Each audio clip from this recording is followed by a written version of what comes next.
So it's Jones Lang Lasalle, JLL. It's a tongue twister, but nevertheless. Gaurav, you know this, and the brand. And Gaurav and I, we worked together many years ago looking at different businesses at that time. Gaurav now is with Taj. Welcome, Gaurav. Welcome, Suhail. We are back again. We're in a different city, in a different format. Good to have you. Cyrus, Sahab, from Maldives to India. Sahab hua, वैसे थोड़ी. Welcome, Aniruddh, the numbers man. And also, I have learned a lot from you when it comes to maths on the projects. Aniruddh, welcome. And welcome, Philip. We haven't met, but it's always a great place to meet this wonderful stage. Okay, ladies and gentlemen, I'm back doing what I generally do, and which is moderating a panel, so it's easier to ask questions, apart from all the investment deals and the data, etc., that we keep doing and the boring stuff behind it. This is the interesting stuff, and thank you very much, all of you gentlemen, for joining me. I will kind of keep it crisp and divide this conversation in three parts, which is property, people, and performance. Maybe we can start with performance, because what we've seen, the roller coaster in the last couple of years, ever since we came back from COVID, the performance of the hotels, and all of you have done phenomenal job in your own segments, in your own cities, is off the roof. Taking us, a leap from what Zubin asked us, may I ask you, 2022, great year, we were still there was invisibility when you were planning your business for the next year. Come 2023, we've grown phenomenally on back of G20 and many other factors, pulling India, we are chugging along. 2024, how does it look like? Is it similar? And this question I may ask you, and I know you're in different segments, but in the same business, different cities, but in the same business. How each one of you look at, very quickly, Gaurav, how 2024 looks for Taj?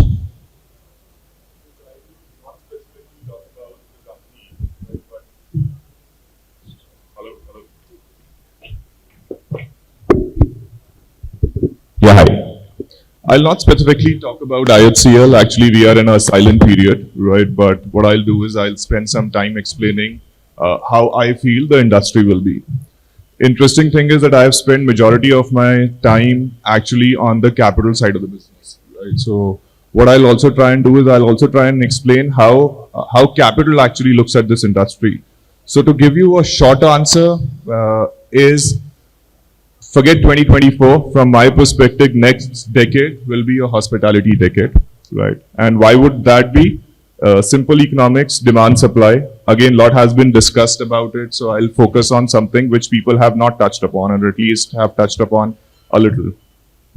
So from demand side, if you start comparing India, and let's say one of the examples that we can take is for mature economy of Singapore. Right, India is about 4,000 times bigger than Singapore, about 10 times bigger than Singapore in terms of GDP, right, actually more. But in terms of hospitality space, it's not even 3 times, right? And of the 3 times, the 2x actually has been created in last decade. So this kind of tells you the scale at which India was and scale at which India still is.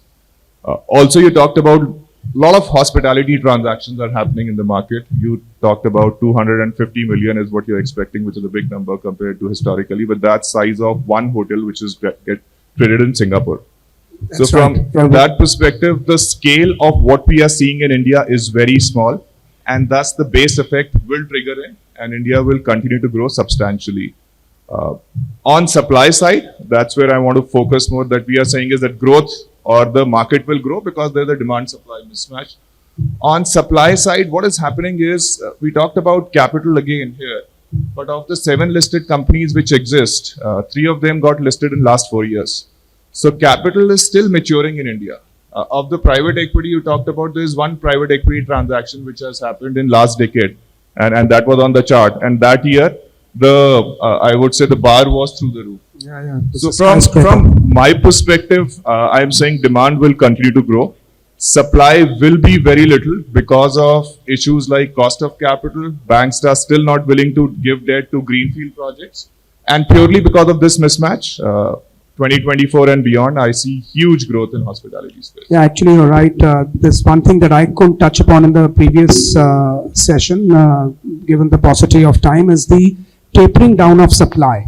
So therefore, the hotels which are operating or will be operational next year have a good runway because demand continues to fill in the hotels and there's not too much stock which is building. Certainly, we are very different today to where we were in the last, when we were emerging from the last crisis. Suhail, question to you. It's very interesting when a couple of weeks ago we met in Bombay and you showed me the chart. I've always known of your brand and I've also had the privilege to stay in the Gir property I told you, which is phenomenal experience. But the way I see your growth, if you take the India map, you're mostly on the left-hand side, which is the west, southwest, and central, and that part of India is still sort of pending. What do you think? Why has that happened? And I know you're up against many other global brands, heavier Indian brands. So what sort of makes you pick in this situation, and why are you particularly clustered in certain, and what are the plans ahead?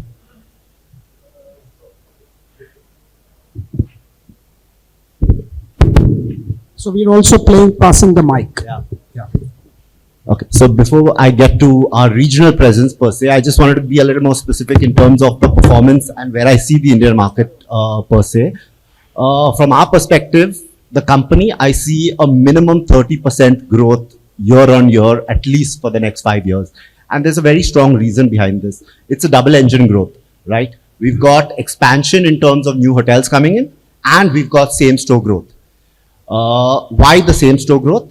Because look, a lot of metrics have been discussed, but one metrics, we're a gut feel company, and normally with every gut feel, there's always one or two metrics that will reaffirm that or the other way around. So what I looked at is, if you look at the per capita income in India, and Rahul touched on it briefly, for the last 5 years before COVID, it was flat. Okay, the per capita income growth was at about 5%, your inflation costs, so there's no discretionary income spend increase. Just the last year had a 15% growth in the per capita income in India, right? And that immediately reflected into the discretionary spend in India and the growth in the business. McKinsey has predicted a 6x growth till 2030 in that factor. So in the next, even if we factor it by 50%, I mean, you're talking of a 25% growth in per capita income annually, which is going to see the industry boom. Okay. And till 2030, there's no question about growth in the industry. Now, coming to the part of the regional development, it's actually much higher. 80% of our inventory per se sits in the west of India right now. And the region, I mean, that's just how any business grows. You start by growing locally, then growing regionally, then nationally, and then internationally. And that's the natural growth of how the company has grown as well. So we've got a very, very strong regional presence now, extending it to a national presence, and then to an international presence. Fantastic. Cyrus, you're new to the country in terms of the brand. What made Atmosphere think of India? So Atmosphere in the Maldives has been there for about 10 years, and we are a luxury brand. And for us, it was a natural progression because many of the stakeholders at Atmosphere Maldives are from India, and we have a strong client base in the Maldives and a partner base around the world. So they have been prompting us to come into India because they feel that that brand can now actually not divert but encash the goodwill and the momentum of the brand in the Maldives, in the subcontinent. So is it only the people who are behind the brand, or is it also the craze of the market, or what you see as what Gaurav and Suhail mentioned and so many data points? Do you think the Indian tourist, which was moving out, the outbound, is also you're going to give them similar avenues in this country and they're going to stick around? Is that also part of the thesis? Absolutely. So the brand is an uber luxury brand at the top end, and we fill up 200 rooms every day with the Indian market alone. So if you're filling up 200 rooms with the Indian market alone, that means that we have a very strong brand recognition within the subcontinent itself. So apart from just wanting to come into India, the idea is that India also as a market, and we've been discussing it over the last day and a half, India is also maturing into having products at that scale and that price point. So it makes a natural fit to come into India at this point in time when things are ramping up. And Indian travel is supposed to hit a figure of I think $410 billion in the next decade or so. So it is the right time to come into India and have these products available for the market to spend in. Sure. Aniruddh, again, coming back to first the performance, and you're doing a few underwritings moving forward, Aniruddh, on various projects. Where do you see the markets heading in terms of performance, and how are you backing up with your, let's say, with putting more flags into those markets which are important to you? So the performance for us in the Maldives has been phenomenal. Is it for me? I'm sorry. Oh, I'm so sorry. No, but you can tell us about your performance in Maldives, that's fine.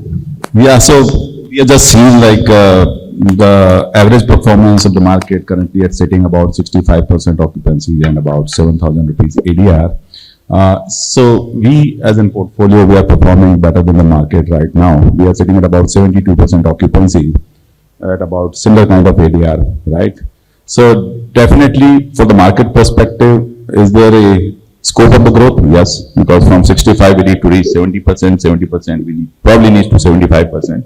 With most of the mature market, we are sitting at that level. Personally, I feel that probably a lot of growth has already been happened from 22 to 23. The growth is about 30% for our portfolio. But the impact was 30% because of like first quarter of 2022 is not comparable, right? But there, I really think that there should be some consolidation and some sort of hold at this moment, probably in 2024, and then we definitely will be on the growth trajectory. In terms of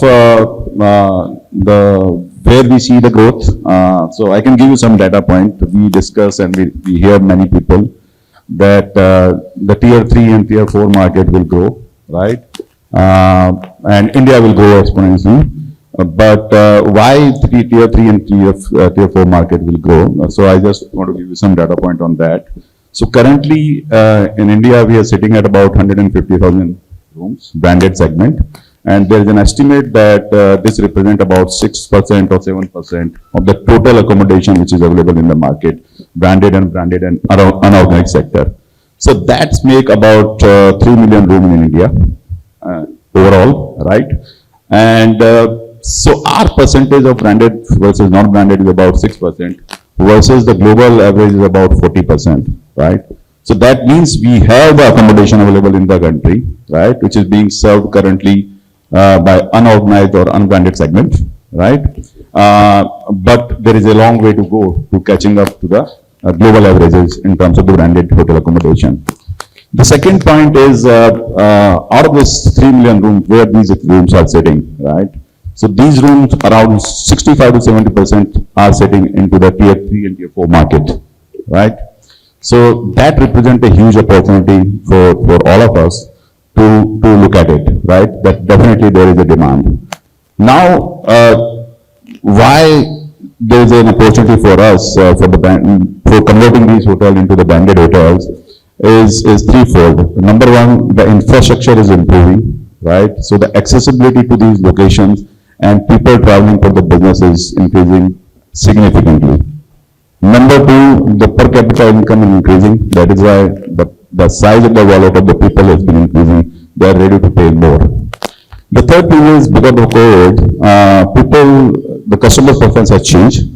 So now they want to stay in safe and hygiene environment and the branded environment. So people are more willing to go into these market and stay into the branded hotel, right? So that represents a huge opportunity for the conversion itself. So if we have to basically match the global average, right? So there is already inventory available in the market which can be converted, right? And huge inventory. So let's see like 40-50% of that may not be suitable, maybe fire and life safety issues, maybe like not suitable in terms of the building, may not be like having the proper licenses and approval. So even if we take 50% of that, that says about 1.5 million rooms, right? I would say even if we capture 10% of that in next 4 or 5 years, our overall supply will increase and it will be double, right? That represents huge opportunity. The challenge is that we need to understand how to operate this efficiently, right? So like what Fern is doing, the Clarks is doing, they are very efficiently operating these hotels because these hotels are small, 50, 60, 80 room hotels. So we need to figure out that. For us as an international brands, we need to basically reduce the cost of affiliation significantly, be it the IT cost, be it providing the local solutions for the operating supplies, right? And we need to have an efficient model to run these hotels because these hotels can't be run the way we are running the hotel of 200 room hotel in a tier 1 city. So definitely there will be growth in greenfield project, organic growth will be there, but this segment itself has an opportunity to make the inventory double in next 4 to 5 years.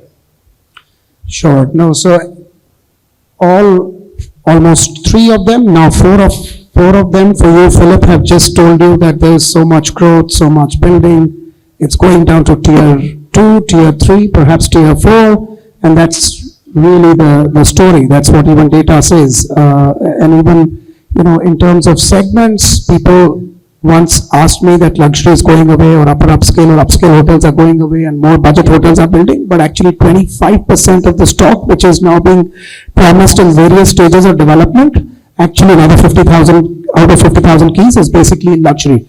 So there's lot building, lot more converting. So Philip, where do you get the people from? How do you address this issue? What do you think if this is going to be the case? Then how are we going to skill our people and how are we going to serve our guests? What do you think? I actually disagree entirely with some of the things I've heard today. The first thing in the room I notice, I've just come back from Australia, my wife's Indian. I've been out of the country for 7 years. I lived in the country for 13. And I remember hearing the same story in 2006 about the deficit of people. And I looked around and I found that really quite funny. So in the room, I think there's probably 5% female. So if you want to know where people will come from, I think you're a male-dominated industry in India, and the answer is the female fraternity will stand up. Engineers in India, the smartest ones are actually female. The scientists in India, in ISRO, if you see today, they're female. Some of my best managers have been female. Not that some of the males haven't been. So I think there's a female deficit in the way we manage in India, and that needs to change. Girls aren't just there for pretty. Girls aren't just there for standing on the side in the lobby. We in the West talk about workforce planning guide. We don't talk about manning guide. So workforce planning guide requires diversity of age. Hats off to Lemon Tree for what they're doing in relation to disabled and from paraplegic to blind to amazing stuff that Lemon Tree are doing. So I think the answer is India will just work it out. We're sitting in a building. These hotels weren't here when I was here in 2006, and we've got 14 of them, I think. I can't remember, and there's another couple being built. And a little town called Hyderabad that I lived in, it had about 4 hotels or 5 hotels, and I see Viru down here, and he ran the Taj Group, and he was the only guy in town until I came along. But the reality is that Hyderabad today's probably got 35 hotels, and the financial district didn't exist. So I think India's growth path, even on an organic number, is 2x. The capital markets are nascent. So the scary, and the question was asked this morning about why are the people coming? And that's because I can say this to you, I'm an OCI, I'm married to an Indian. India is damn scary. Not from health, but just the overall market is just scary before you come here. And it's the same feeling when I went to China. China was scary, but then Chinese broke it down into one city after another. So it's not an India-wide strategy, it's a city strategy. And so for my little brand, it's actually very simple. The organic growth of H&Is in tier 2, tier 3, tier 4, the phone is ringing off the hook and I can't believe it. And we haven't even got a brand that's known. So you can imagine what it is. Sure, thanks. I'm turning the page on investments. Now, we've all heard that lot of growth, great data, excellent, India is the place. Does it also mean, Gaurav, for the group to start investing again in terms of real estate and assets the way you had grown it previously? And I know last 20 years have been management contract heavy, right, or asset light, but given where India is in terms of its tipping point, and you see the growth, and all of you are also championing the same growth, does that mean putting back the capital that you've earned into this asset class, whether in India or overseas? Is that the plan moving forward? Look, India is a huge market, and if one has to grow, and also from scale perspective, we have also I only mentioned it, that the number of assets which exist are also small. So would we end up creating asset? Our answer is yes. We will deploy our capital in creating asset. As we speak, there are about 6 assets which are under construction, including 2 in Lakshadweep. So IHCL is known for creating destinations, and we will continue to do that. That's part of the integral strategy, that whatever capital we have, we will start putting into destination and creating new destinations. But the bigger part of the strategy is to grow asset light. Right. As we said, opportunity set is too large to miss out, and we just can't wait for our capital to be deployed in creating all assets. And we have announced this multiple times to our shareholder groups that we will continue to expand asset light as well as deploy capital in unique destinations where we can create unique opportunities. Internationally, we don't intend to deploy any capital. Right over there, we would want to grow asset light, and then that's the company's strategy for now. For you, Suhail, I know you've also been growing on management contracts, but are you looking at more innovative structures or looking at acquisitions? So like mentioned, capital is always limited. So it has to be deployed very, very wisely. And if there was ever an opportunity to deploy the capital, it's today. So we decided to get into asset acquisition, and we decided to utilize the capital in terms of revenue share. There are a lot of assets available in India today that need a refurbishment, need a rebranding, and the top side of that is almost 50%. So you can turn that asset around and shoot the numbers up quite significantly. And we've seen that as a management company, where we've taken on assets, where we've renovated the asset. And as a management company, we've been able to more than double their numbers. So it's a very good opportunity for us to do that even in the revenue share space. So that's what we're looking at right now as well. Sure, that's being innovative. Cyrus, for you, I know when you're new in a country, the first thing people say, gee, have you built one on your own? And then if you have, how is it running? And then you start replicating. So does that question come to you? Can you just repeat the first part? I missed out that part. So I said, would you look at investing on your own balance sheet? Once you're new in a country, generally owners ask, what have you done in this country? Have you done it before? If yes, how's it running? So that becomes kind of a pilot for other owners to replicate. Do you get this question when you go in for your development pitches? Yeah, so a lot of questions that obviously get asked with a new brand coming into a market is that, so what is going to be your skin in the game? It's a very typical question. There's a lot of queries for saying, will you put in money? Will you invest?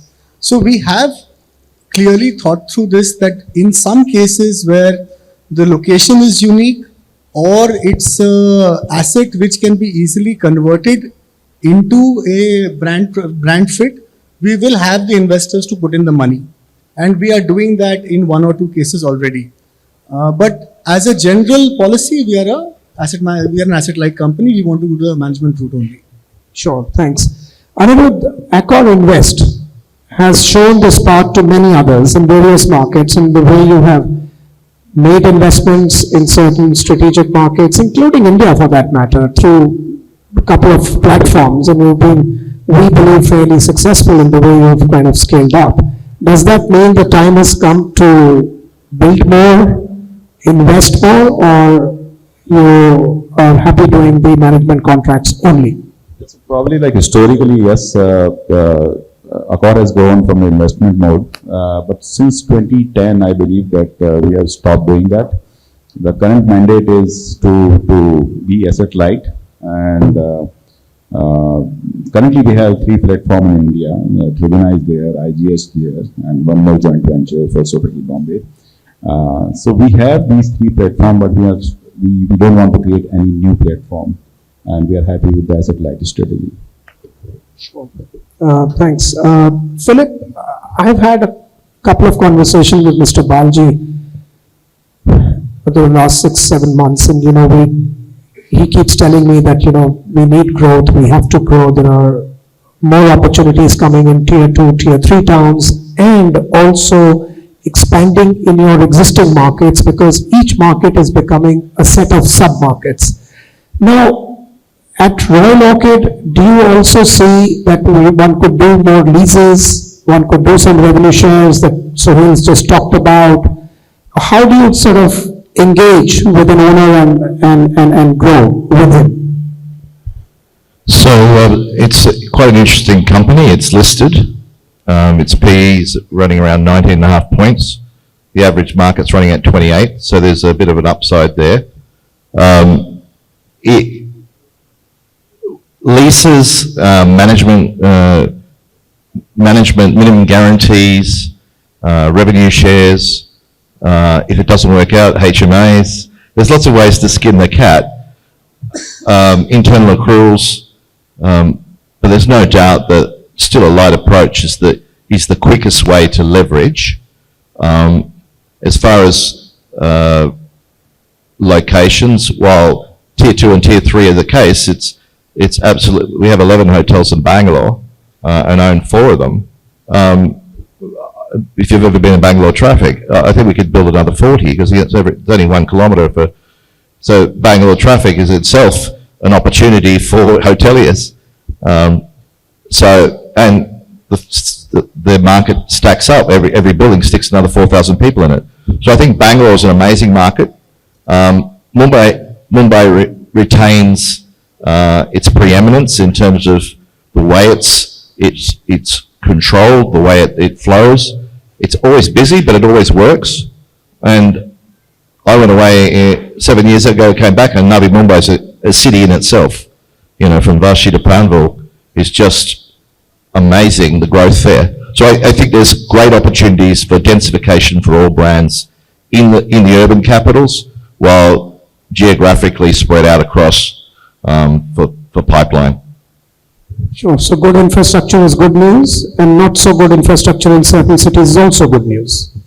Yeah, so remember, like when Bangalore Airport used to be next to the Leela, it was great. You have coffee in the Leela and go to the airport. But when they stuck the airport an hour and a half away, suddenly that whole, that great JW at the other side is now on the other side of the airport, and created a whole new sub-market. Right. So I think in Beijing they have about 6 outer ring roads, and I can see, and that happened over 20 years. Now India's a bit slower than the Chinese model, but I can see an outer ring road in Bangalore, and that's another 10 years of development, just because there's no space restriction, unlike Mumbai.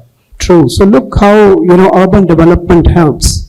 10 years ago, when we were mandated to take the leasing or this transaction structure, Gaurav, we were part of that deal team here at AeroCity, people would question us, why would somebody have 5,000 rooms next to the airport? Who would come and stay? And today, this is the most rocking district, hospitality district in the country. Look what GMR did to all of us, frankly, by creating this whole micro market at the edge of the airport.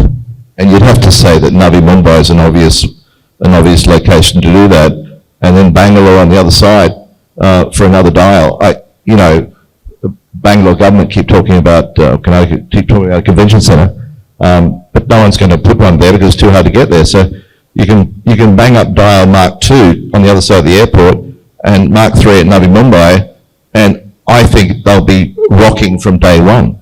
Right, absolutely. And then there are many other examples, including Goa, which is again going to be a phenomenal airport district that GMR is creating. So I move. So yeah, just want to add to it. Airports are close to me because I have ended up advising all the airports. And as you mentioned, this AeroCity was completely divested and sold by me. The thing that I have learned about India is that India is a growing country, growing economy. And the CBD destinations itself are also changing. When I was young, Chandni Chowk was the CBD, right? Then Connaught Place became the CBD. Right, then obviously SBD came and we had Bikaji Kama Place, Nehru Place growing up. And today, if I take example of Delhi NCR, Gurgaon is the new CBD, right? Gurgaon is the new CBD. So as the country will continue to expand, the economies will continue to expand, more opportunities will keep on coming, and more opportunities like this will come. You look at Bangalore Airport. It was out of the city, but now the direction of growth has moved towards the airport, right? That entire highway, there is no... Oh, hello. There is no... He's talking sense. Hello?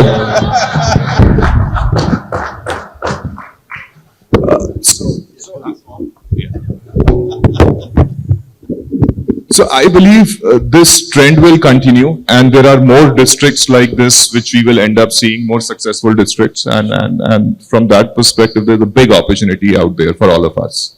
Sure, great. Turning the page on owners, and this perhaps is the last subject for this discussion today. Owners have become more informed. We realize this because we're like in many ways infantry soldiers. When a project, when somebody envisages that we need to build something, they call us, ask us for many things, many metrics. And I think the way we were advising owners 10 years ago to what we are doing today is a world of a difference.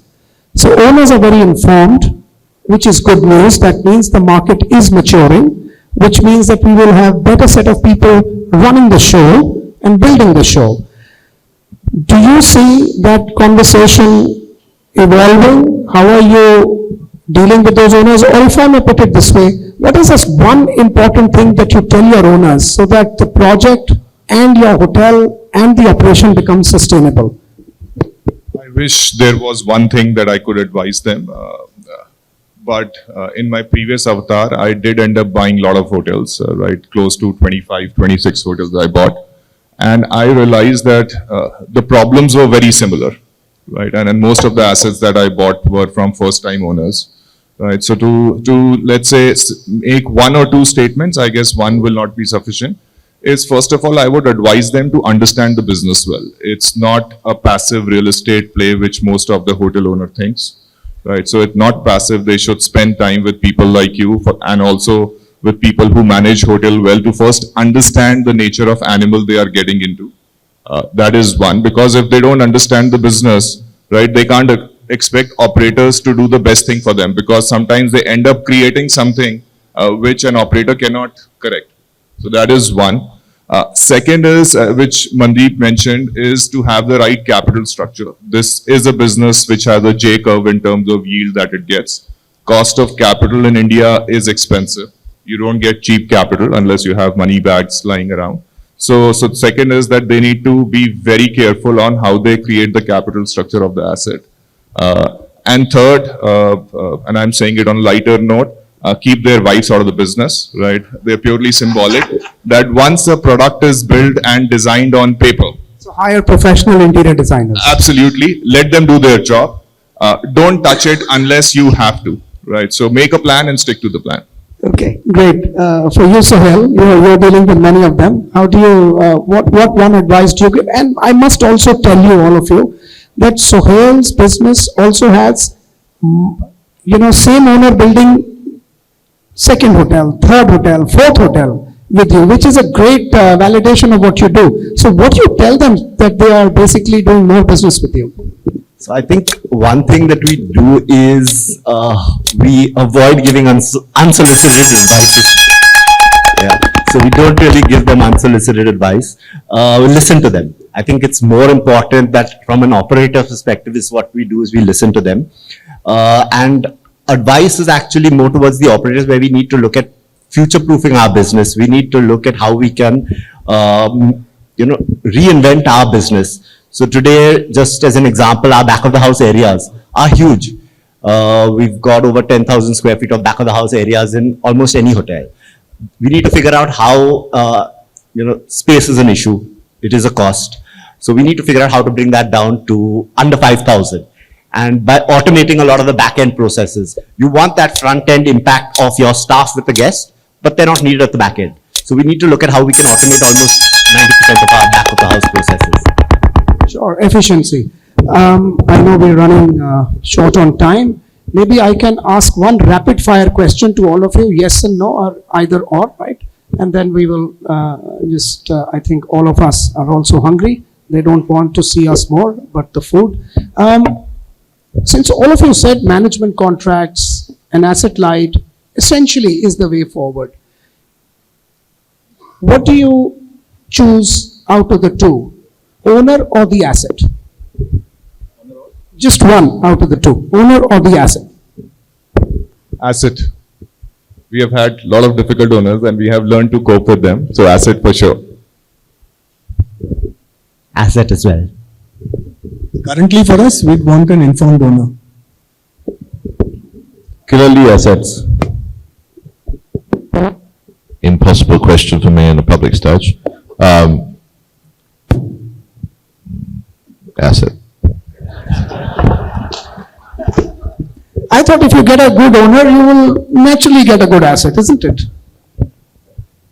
All of you. I think personality comes out in any product, and you can't hold that back, but it still doesn't pay the bank balance, right? Okay, so all the good owners sitting here, it's actually your asset and not you. But nevertheless, thank you very much, ladies and gentlemen, for being such a lovely audience, and you were very quiet despite waiting for lunch. Oh God, we were the only people between you and lunch. And thank you, gentlemen, Gaurav, Suhail, Cyrus, Aniruddh, Philip, thank you.